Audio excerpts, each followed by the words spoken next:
हाजिर जो आपको खुदा तेरी खुदा की सारी जमात तेरी कलामे मुकद्दस की आवाज पर आवाज की आ जाए, हर एक जिंदगी पर तेरा आदर छा जाए, हर एक जिंदगी तेरे सामने इकरार करे और कहेंगे आज का कलाम मेरे लिए है। फजल खुदा आज ऐसा कलाम नासिब कर आपकी हर एक जिंदगी के लिए बाइस से फजल खुदा जब तक तेरा खादम पैगाम समाकर जमीन खामोश और तेरा आसमान खुला रहे, आप खुद अपने बंदा को बड़ी कसरत से इस्तेमाल यीशु के नाम में बस खुदा यीशु के जलाल के लिए, खुदा के खादिम के लिए जोरदार तालियां बजाएंगे। बहुत शुक्रिया के खूबसूरत और बाबरकत नाम में सबको आए अपने ईमान इकरार मकसूदों के लिए करें। मैं ईमान रखता हूँ खुदा का जिसने आसमान और जमीन को पैदा किया और उसके इकलौते बेटे हमारे खुदावंद यीशु मसीह पर जरूर उसकी कुदरत से पेट में पड़ा, कुंवारी मरियम से पैदा हुआ, 35 पिलातुस के हुकूमत में उठाया, मजलूब हुआ, मर गया और दफन हुआ, आग में अरवा में उतर गया और तीसरे दिन मुर्दों में से जीव था, आसमान पर चढ़ गया और खुदा का बदले की दाहिनी तरफ बैठा है, जहां से वो जिंदों और मुर्दों की अदालत करने को आएगा। मैं ईमान रखता हूँ रूह कुद्स पर, पाक कलीसिया पर, मुकद्दसों की हिफाजत, गुनाहों की माफी, जिस्म के जी उठने और हमेशा की जिंदगी पर। आमीन। कलाम मुकद्दस की तरफ बढ़ेंगे। मुकद्दस यूहन्ना रसूल की मार्फत लिखी गई इंजील मुकद्दस उसका 10वां बाब उसकी 7वीं आयत से हम कलाम पाक में से पढ़ेंगे। कलाम मुकद्दस में लिखा है, पास यीशु ने उससे फिर कहा, मैं तुमसे सच कहता भेड़ों का दरवाजा मैं हूँ। जितने मुझसे पहले आए सब चोर और डाकू हैं, मगर भेड़ों ने उनकी ना सुनी। दरवाजा मैं हूँ, अगर कोई मुझसे दाखिल हो तो निजात पाएगा और अंदर बाहर आया जाया करेगा और चारा पाएगा। चोर नहीं आता मगर चुराने और मार डालने और हलाक करने को। मैं इसलिए आया कि वो जिंदगी पाए और कसरत से पाए। अच्छा चरवाहा मैं हूं। अच्छा चरवाहा भेड़ों के लिए अपनी जान देता है। मजदूर जो ना चरवाहा है ना भेड़ों का मालिक, भेड़िए को आते देखकर भेड़ों को छोड़कर भाग जाता है और भेड़िया उनको पकड़ता और परागंदा करता है। वो इसलिए भाग जाता है कि मजदूर है और उसको भेड़ों की फिक्र नहीं। अच्छा चरवाहा मैं हूं। जिस तरह बाप मुझे जानता है, मैं बाप को जानता हूं, इसी तरह मैं अपनी भेड़ों को जानता हूं और मेरी भेड़ें मुझे जानती हैं और मैं भेड़ों के लिए अपनी जान देता हूं। कलाम मुकद्दस का पढ़ा और सुना गया। आप सबों के लिए से बरकत हो। आमीन। शुक्रिया। तशरीफ रखें।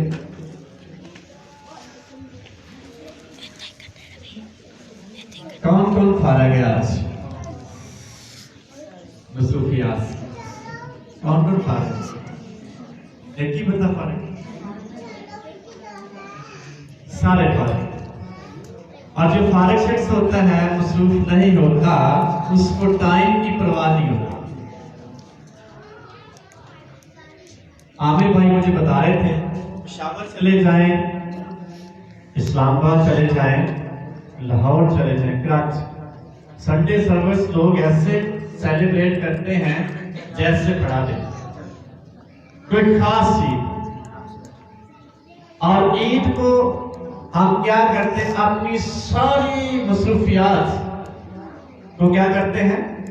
खत्म कर देते हैं। आज काम नहीं, आज ईद है, छुट्टी, और 2 या 3 या जितनी भी छुट्टियां करते हैं, छुट्टी का मतलब है हम अपनी सारी मसरूफियात को पेंडिंग करते हैं, रोकते हैं, स्टॉप करते हैं, खत्म करते हैं, और एक खास मकसद को लेकर वो दिन या जितने भी दिन होते हैं उनको हम गुजारते हैं, अपनी जो काम की फिक्र उसको खत्म कर देते हैं। इसलिए मैं कि कितने लोग की फिक्र खत्म करके आए थे, कई जेन चुता जा क्या भी काम करना है, क्या भी काम कभी खत्म नहीं होते। गीत भी हम गीत गाते हैं, दुनिया के काम थे कभी नहीं मुकते, लेकिन एक दिन खुदा हमें देता है, एक वक्त खुदा हमें देता है जहां हम अपनी सारी मसरूफियात को खत्म करके, अपने ज़हन को खाली करके फिक्रों से खुदा की हसूरी में जब आएंगे, वक्त गुजारेंगे, तो फिर हमें आप महसूस करेंगे बरकत, फर्क मिलेगा। अगर ज़हन में पीछे फिक्र हो काम की या जो भी हमारी मसरूफियात है, फिर हम वो बरकत नहीं पा सकेंगे। पूरा दिल, पूरी सोच, पूरे टाइम को जब खुदा की हसूरी में स्पेंड करेंगे, फिर वहां बरकत है। काम का नहीं मुक सकते कि मुक जानते, काम नहीं खत्म हो सकता। लेकिन खुदा के लिए हम क्या करते हैं? आदम ने कहा 6 दिन हम काम काम काम करते रहते हैं, एक दिन खुदा का है, वो हम जितना ज्यादा वक्त खुदा की हजूरी में गुजार सके हमें गुजारना चाहिए। अपनी मसरूफियात से फारिग कब गुजारेंगे टाइम खुदा की हजूरी में? जब उसकी आवाज को सुनेंगे, समझे। अगर सुन नहीं पा रहे तो फिर हम कभी भी आप खुदा के लिए टाइम नहीं गुजार सकते, या उसके लिए टाइम स्पेंड नहीं कर सकते, या उसके लिए हमारे पास वक्त नहीं हो सकता। अगर कोई शख्स सानू शादी में बुलाता है, आधा काम तुम करके आ जाए, जो करीबी रिश्तेदार होते हैं उन्हें तो 2 दिन पहले ही आ जाए, और हम ऐसा करते भी हैं, सारी मसरूफियात को पेंडिंग करते हैं, स्टॉप करते हैं, छुट्टी करते हैं, पीछे की फिक्र छोड़ते हैं, और 2 या 3 दिन या 1 दिन जो हमने गुजारना होता है पूरी तवज्जो के साथ उस घर को, उस अजीज को, उस रिश्तेदार को देते हैं। खुदावंद यीशु मसीह हमारा बाप है, खुदा हमारा बाप है, और यीशु मसीह खुदावंद का बेटा है, हमारा निजात दहिंदा। इसलिए एक दिन हफ्ते में हमें खुदावंद के लिए गुजारना चाहिए कि नहीं? वो भी मेरे ख्याल में 2-3 घंटे हम गुजारते हैं। अगर वो भी नहीं गुजार सकते तो क्या कह सकते हैं अपने बारे में हम जो नहीं गुजार सकते? कितनी मसरूफियात हैं, कितना हम खुदावंद को इज्जत देते हैं, कितनी उसकी आवाज सुनते हैं और उसका पीछा करते हैं, उसके पीछे आते हैं। इसलिए यीशु मसीह ने कहा, पास यीशु ने उनसे फिर कहा, मैं तुमसे सच कहता हूं, भेड़ों का दरवाजा कौन है? मैं हूं, जहां से भेड़ें गुजरेगी और दरवाजा अंदर दाखिल होंगी, और जितने मुझसे पहले आए सब चोर और डाकू हैं, मगर भेड़ों ने उनकी ना सुनी। इसका मतलब चोर और डाकू की आवाज उस वक्त नहीं सुनेंगे जब हम उसको पहचानेंगे। कौन आवाज दे रहा है, उसकी आवाज समझेंगे, सुनेंगे, पहचानेंगे, फिर उसके पीछे आएंगे। यीशु मसीह का दरवाजा मैं हूं, अगर कोई मुझसे दाखिल होगा तो क्या पाएगा? नजात पाएगा। इसका मतलब यीशु मसीह की आवाज सुनकर उसके पीछे आने से हमें इत्मीनान मिलेगा, नजात मिलेगी, रहाई मिलेगी। फिर कहता चोर नहीं आता चुराने और मार डालने और हलाक करने को, मैं इसलिए आया कि वो क्या पाए? जिंदगी पाए, और कसरत से। आज 1 दिसंबर है और यीशु मसीह की आमद का आगाज सारी दुनिया में हो रहा है। और यीशु मसीह की आने का मकसद जब समझेंगे, फिर उसकी आवाज सुनेंगे, फिर उसके पीछे आने के लिए हम तैयार होंगे। नंबर 1, यीशु मसीह इसलिए आया ताकि हम कसरत की जिंदगी पर। फिर कहते हैं अच्छा चरवाहा मैं हूं और अच्छा चरवाहा भेड़ों के लिए अपनी जान देता है। यीशु मसीह ने हमारे लिए अपनी जान दी है। हमारे पास यीशु मसीह के लिए क्या है, हमें अपनी जिंदगी पर सोचने की जरूरत है। फिर कहता है मजदूर जो ना चरवाहा है ना भेड़ों का मालिक है, भेड़िए को आते देखकर भेड़ों को छोड़कर भाग जाता है और भेड़िया उनको क्या करता है, पकड़ता है और बड़ा गंदा करता है। और वो इसलिए भाग जाता है कि मजदूर है, उसको भेड़ों की फिक्र नहीं। अच्छा चरवाहा मैं हूं, जिस तरह बाप मुझे जानता है मैं अपनी भेड़ों को भी जानता हूं। एक जगह पे लिखा है मैं उनको नाम बनाम जानता हूं। यीशु मसीह को हमारे नामों का फर्दन फर्दन पता है। हर एक के बारे में खुदावंद यीशु मसीह जानता है, अपनी हर एक भेड़ के बारे में। सानू भी यीशु मसीह जानने की जरूरत है कि नहीं? मुझे भी यीशु मसीह जानते हैं नाम के साथ, जितने भी नाम है मेरे, आपको भी फर्दन फर्दन यीशु मसीह जानते हैं। और इसलिए इसने कहा मैं अपनी भेड़ों को नाम का नाम जानता हूं। और फिर यहां लिखा है इसी तरह मैं अपनी भेड़ों को जानता हूं, मेरी भेड़ें मुझे जानती हैं और मैं अपनी भेड़ों के लिए अपनी जान देता हूं। यीशु मसीह के अल्फाज है, मैं अच्छा चरवाहा हूं, मैं अपनी भेड़ों को जानता हूं और मेरी भेड़ें मुझे जानती हैं। मैं अपनी भेड़ों की जान देता हूं और अपनी भेड़ों की कुर्बानी मैं देने के लिए आता हूं। और यीशु मसीह इसलिए पुकारता है, बुलाता है और आवाज देता है क्योंकि हमें नाम बनाम जानता है। असली समझिए या ना समझिए, खुदावंद यीशु मसीह हमें नाम बनाम जानता है। और यीशु मसीह ने कहा मेरी भेड़ें मेरी आवाज पहचानती है, जानती है, सुनती है और मेरे पीछे आती है।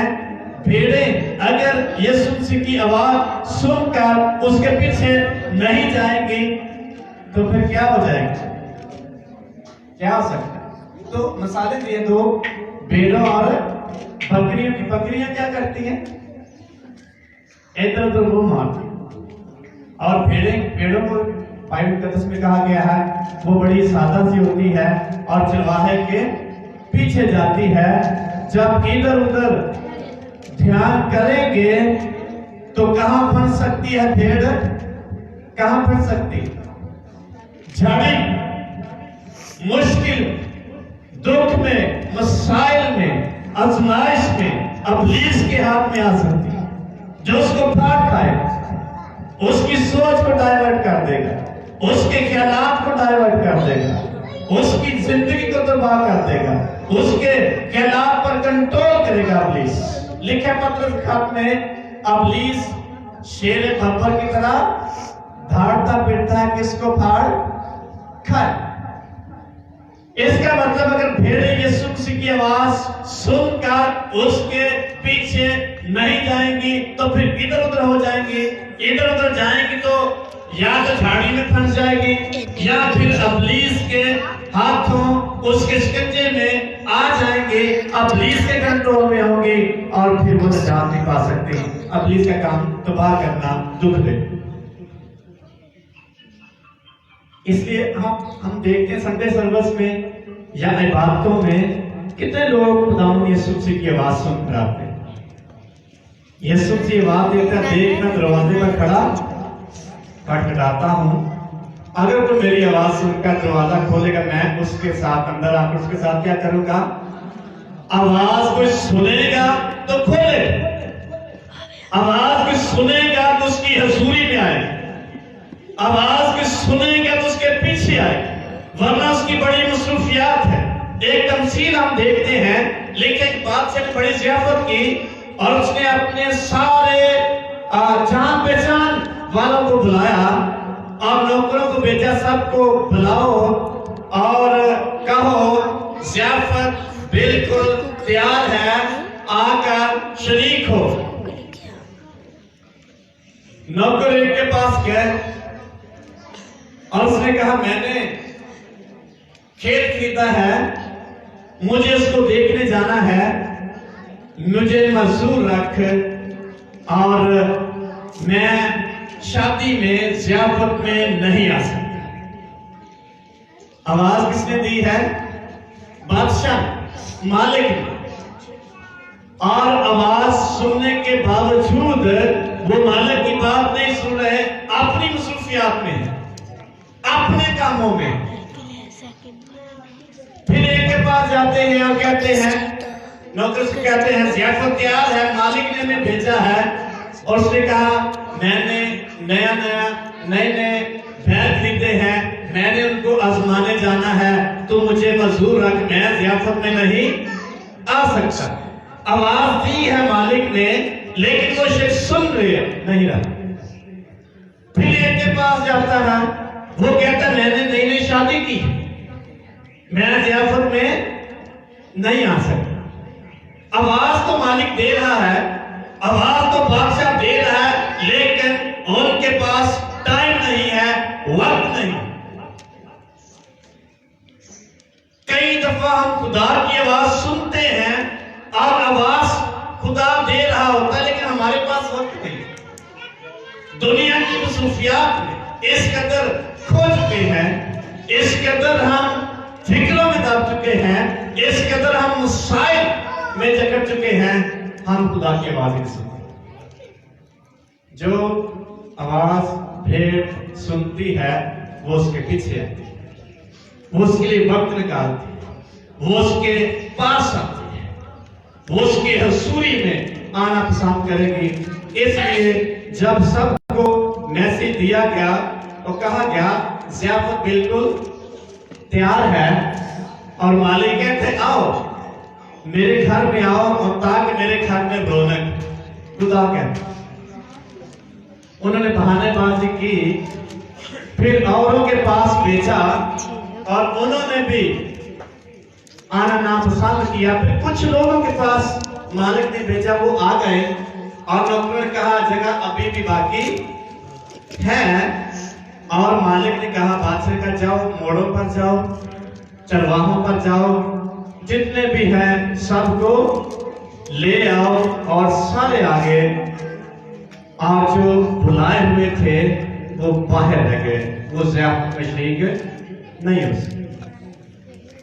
इसलिए आवाज उसकी सुनने के बाद हम कितनी फर्माबरदारी करते हैं, कितना हमारे पास वक्त है, कितनी हमारी मसरूफियात हम अपनी काम करते हैं, कितना हम अपने खुदा की आवाज की फर्माबरदारी करते हैं। जब भेड़ इधर उधर जाएगी तो किसी ना किसी मुश्किल में फंस जाएगी। एक बहन मुझे कहती है कि मेरे घर में बड़े प्रॉब्लम है, एक बाबा बड़ा सियाना है, वो जब उसके पास जाते हैं तो उसी वक्त मसला हल कर देता है। मेरी बहन भी गई थी, उसने मुझे बताया है, और उसी वक्त मसला हल हो गया। मैंने उसको कहा वो मसला बाबा हो सकता है हल कर दे, इब्लीस मसाइल कई दफा हल कर देता है, लेकिन बाइबल मुकद्दस में लिखा है गैर मबूदों के पीछे भागने वालों के दुख क्या हो जाएंगे। अगर भेड़ इधर उधर हो जाएगी, यीशु सीधी आवाज सुनन तो बगैर या नहीं सुनेगी या उसके पीछे नहीं जाएगी, जब इधर जाएगी या उधर जाएगी, कहां फंस जाएगी? झाड़ी मसाइल इब्लीस के हाथ, इब्लीस के शिकंजे में आ जाएगी। इसलिए मुकद्दस दाऊद अपने ज़बूर में लिखता है गैर मबूदों के पीछे भागने वालों के दुख क्या हो जाएंगे, बढ़ जाएंगे। हो सकता है उसी वक्त प्रभु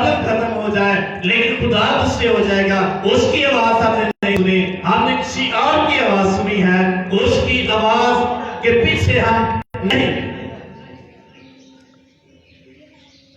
इसलिए कई लोग वाकई आवाज सुनते बड़ा पक्का ईमान उनका होता है, दुख में है, मुसाइब में है, प्रॉब्लम्स में, एक फैमिली है, एक नौजवान है, बड़ा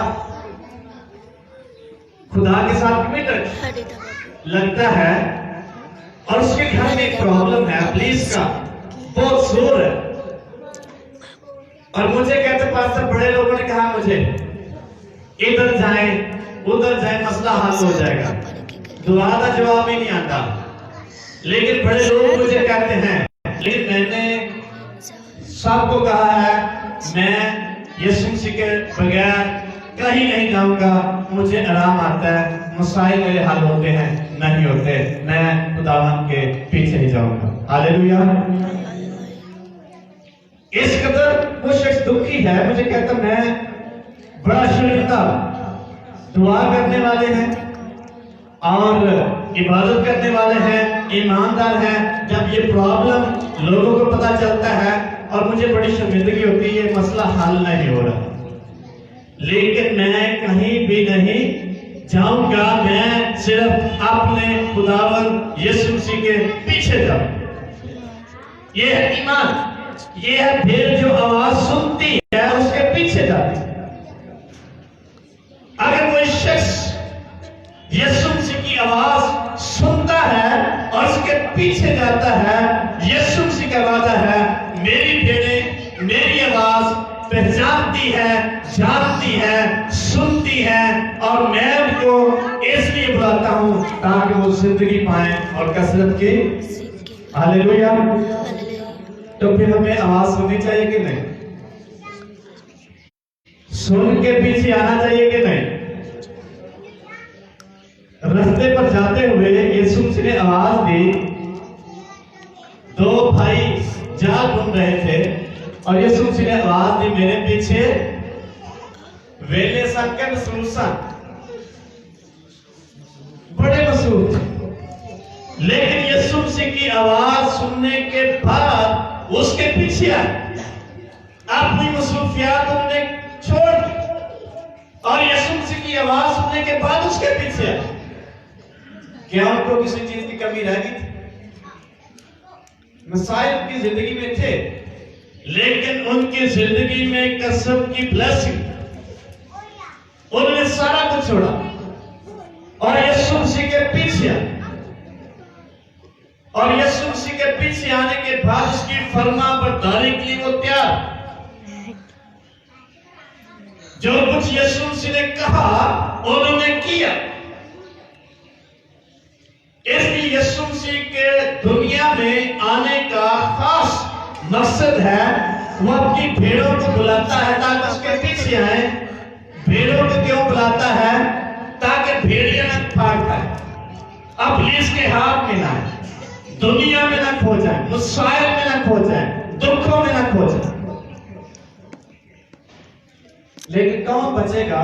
जो उसकी आवाज सुनेगा। अगर नहीं सुनेंगे तो फिर यकीनन किसी न किसी मुश्किल में, प्रॉब्लम में, शिकंजे में फंस जाए। यीशु मसीह के आने के एक शख्स लिखता 3 पॉइंट्स वो लिखता है, यीशु मसीह इसलिए आया ताकि हम महफूज रहें, बीमारियों से महफूज रहें, दुखों से महफूज रहें, अबलीस से महफूज रहें, जो हर वक्त में हम पर गालिब आने की, हमला करने की कोशिश करता है। ना हमें खुदा की फरमाबरदारी करने देता है, ना हम उसकी हसूरी में वक्त गुजारने देता है, ना हमें इबादत करने देता है, ना हमें खुदा की हसूरी में प्रस्तिश करने देता है, क्योंकि हम बड़े मसरूफ होते हैं। हमारे ख्यालात पर कंट्रोल करता है।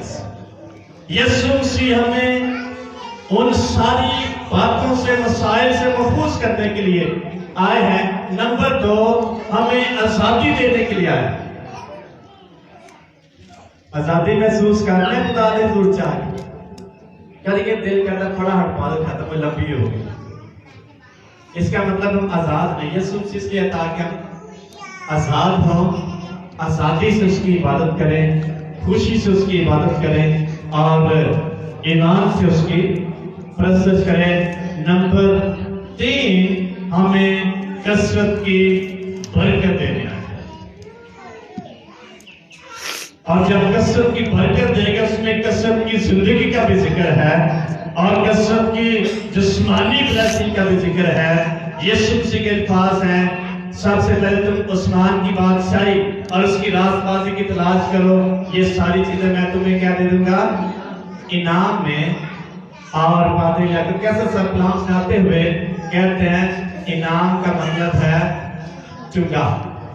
पुराने दौर में चुंगा चुंगा की निदा मिलता है फ्री। ये सारी चीजें मैं फ्री में देता हूं। आप मेरी आवाज सुने, ये ब्लेसिंग आपके पीछे आए, ये आपके लिए। लेकिन कब जब हमारे पास वक्त होगा, मसरूफियात से आजादी हमें मिलेगी, हम खुदा की आवाज सुनेंगे और सुनने के लिए अपने आप को तैयार करेंगे, फिर किसी दूसरे शख्स को भी कह सकेंगे। जब फिलिप्पस को यीशु मसीह ने बुलाया और फिलिप्पस ने इंद्रियास से कहा जिसकी हम तलाश में थे या जिसको तलाश कर पड़ेगी, हवाला बड़ी खूबसूरती से बयान किया गया है यूहन्ना की इंजील में। इसलिए अगर हम समझते हैं या सुनते हैं, दूसरे को कितना बताते हैं। यूहन्ना की इंजील उसका पहला बाब और उसके 45वें आयत लिखा है, फिलिप्पस ने नतनएल से मिलकर उससे कहा जिसका जिक्र मूसा ने तौरात में और नबियों ने किया है, वो हमको क्या हो गया है, मिल गया है। वो यूसुफ का बेटा यीशु नासरी है। नतनएल ने से कहा क्या नासरत से कोई अच्छी चीज निकल सकती है, वो उसको साथ लेकर आए।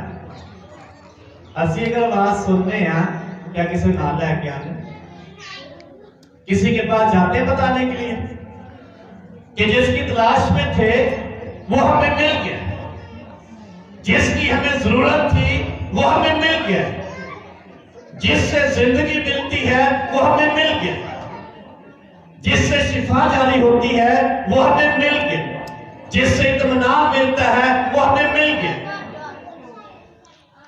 लेकिन अब जब उसकी आवाज सुनेगी या समझेगी, फिर यीशु मसीह इंद्रियास से मिलते हैं और लिखा है, अगर हम 40 आयत पढ़े, उन दोनों भाइयों में से जो यूहन्ना की बात सुनकर यीशु के पीछे थे, एक शमौन पतरस का भाई इंद्रियास था।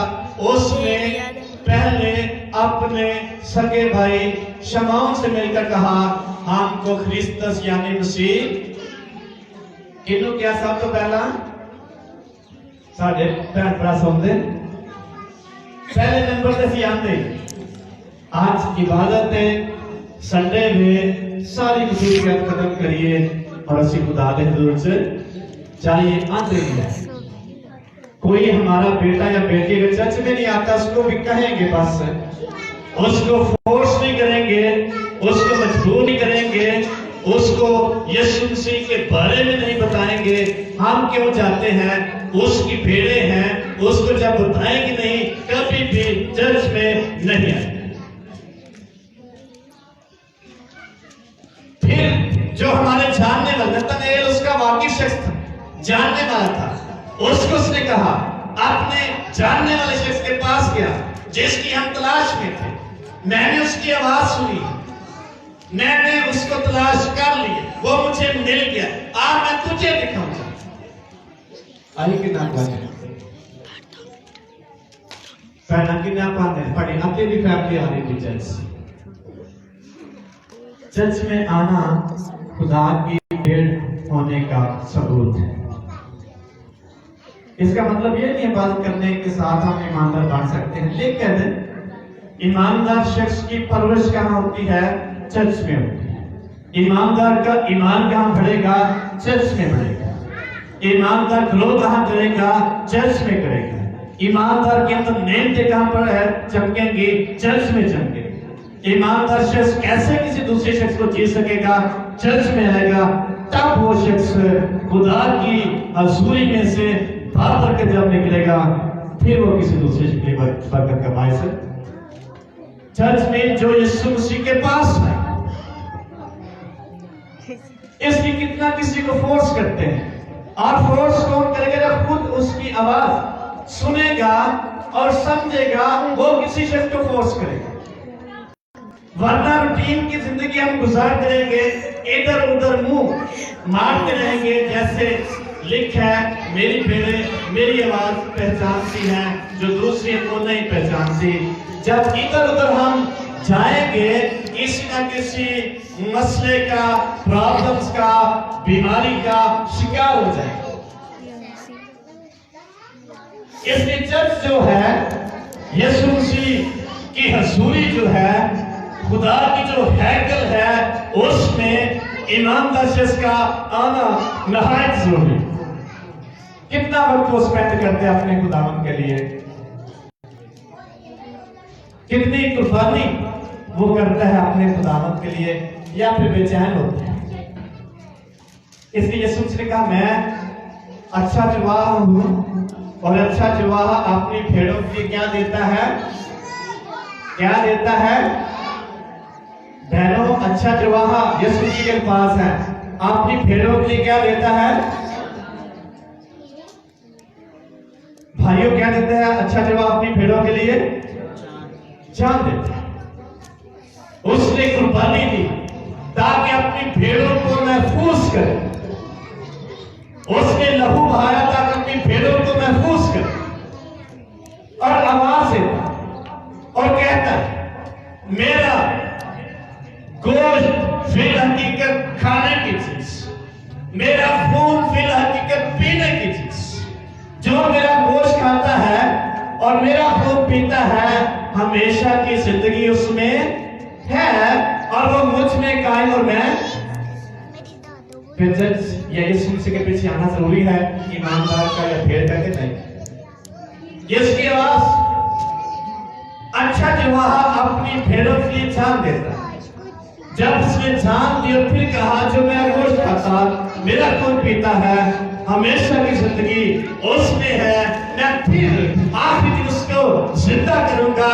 ये है कसम की जिंदगी। अगर उसकी आवाज नहीं सुनते, उसके पीछे नहीं आ सकते, उसकी फरमाबरदारी नहीं कर सकते। जब फरमाबरदारी नहीं करेंगे, उसके पीछे नहीं आएंगे, फिर किसी न किसी साइड पे जरूर चले जाएंगे और किसी न किसी प्रॉब्लम में फंस जाएंगे।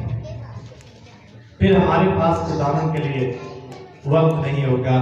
इसलिए मैं चाहता हूं, अगर कोई शख्स खुदा की आवाज यीशु मसीह की आवाज सुनता या समझता है, उसके पास वक्त है, वो खुदा की जरूर वक्त निकालता है, और वो एक दिन जरूर खुदावन के लिए निकालने के लिए अपनी मसरूफियात को मैनेज करता है, और फिर किसी न किसी शख्स के पास वो जाता है और कहता है, मुझे जिसकी तलाश थी वो मिल गया। इसलिए ये बात मुझे कहां से पहुंची? कहां से पहुंची है? खुदावन से। बड़ी दफा हवाला पढ़े, इसलिए मैं पूछ रहा हूं, ये आवाज मुझे कहां से पहुंची है? खुदावन। इसका मतलब वो आवाज सुन रहा है, और आवाज सुनने के साथ उसकी फरमाबरदारी कर रहा है। ये आवाज मुझे खुदावन से पहुंची और मैंने आपको पहुंचा दी। सानों की आवाज आती खुदावन को नहीं, अगर आती है तो क्या दूसरे तक पहुंचाते? पौलुस रसूल कहते हैं, ये बात मुझे खुदावन से पहुंची और मैंने आप तक पहुंचा दी। क्या बात थी जो उसके साथ खुदावन ने की, जो उसको आवाज दी कि यीशु जिस रात पकड़वाया गया, उसने रोटी ली और शुक्र करके तोड़ी और शरीरों को ये क्या कर दी, ये मेरा बदन है जो तुम्हारे वास्ते है, मेरी यादगारी के वास्ते ऐसा ही किया करो। फिर उसने मैं का प्याला भी कहा, ये नए ऐप मेरा खून है जो तुम्हारे वास्ते बहाया जाता है। मेरी मौत की यादगारी के वास्ते यही किया करो। कब तक रे? पौलुस रसूल बताता है जब तक वो ना आ जाए। ये किसको आवाज दी है खुदावंद यीशु मसीह ने? पौलुस को, और पौलुस ने आगे कलीसिया तक पहुंचा दी है, ऐसे लोग तक जिनको नहीं पहुंची। अगर हमें आवाज आ रही है यीशु मसीह की, कितने लोगों को बैठ जाते हैं के पास सुन के लिए आपने दिल जी आपने कोरी रख दी। पौलुस रसूल कहता है मैं ये बात मुझे खुदावंद से पहुंची और मैंने आपको, ये इसकी जिम्मेदारी थी। ईमानदार शख्स की जिम्मेदारी है, जो आवाज उसको खुदा देता है, जो मुकाशरा उसको खुदा देता है, जो रहनुमाई उसको खुदा देता है, जो जिम्मेदारी उसको खुदा देता है, जो खिदमत उसको खुदा देता है, जो खुदा काम उसको देता है, उसको दूसरों तक पहुंचाए। नहीं पहुंचाएगा वो खुद जिम्मेदार हो। इसलिए मुकद्दस यिर्मयाह नबी कहता है तेरा कलाम मेरे अंदर आग की मानित है, हथौड़े की मानित है। जब तक मैं इसको पेश ना कर लूं, किसी को सुना ना, मैं क्या रहता हूं बेचैन रहता हूं। मेरी हड्डियों में सुकून नहीं। सानू है सुकून के नहीं, आवाज सुना कर सुकून होएगा, नहीं सुना कर सुकून है। इसलिए मुकद्दस पौलुस रसूल कहता है जो भी इस रोटी में से खाए, इस प्याले में से पिए, वो खुदा की मौत का क्या करे? इजहार करे जब तक वो ना आए। उस वक्त तक यीशु मसीह की यादगारी करते रहेंगे। यादगारी क्या है? उसने हमारे लिए अपनी जान दी है। हम उसकी भेड़े हैं, उसकी आवाज सुनती हैं, उसके पीछे जाना है, उसके लिए जिंदगी गुजारनी है।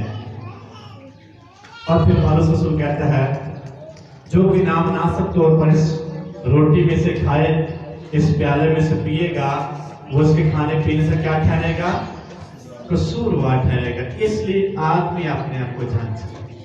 अगर उसको आवाज आई है, वो दूसरों तक नहीं पहुंचा रहा, कसूरवार है।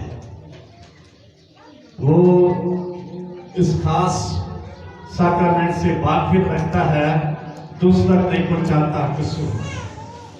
वो मुनासिब तौर पर इसमें शामिल नहीं होता, वो शख्स कसूरवार है। इसलिए कहते आए अपने आप को झांचे पर, ताकि हम बरकत, ताकि हम तरक्की करें, आगे बढ़े। मुकद्दस यूहन्ना भी कहता है वो खुदा का बंदा है जो जहान का गुनाह उठा ले जाता। किनको बताता है? दूसरे अपने शागिर्दों को। असी की न्याय कुल दसने का शागिर्द यीशु है। इसलिए एक शख्स के लिए बाबरकत बन जाए, वो आवाज जो हमें खुदा की तरफ से आती है, यीशु मसीह हमें आवाज देता है, उस आवाज को किसी शख्स तक पहुंचाएं ताकि बरकत पाएं। इसलिए आए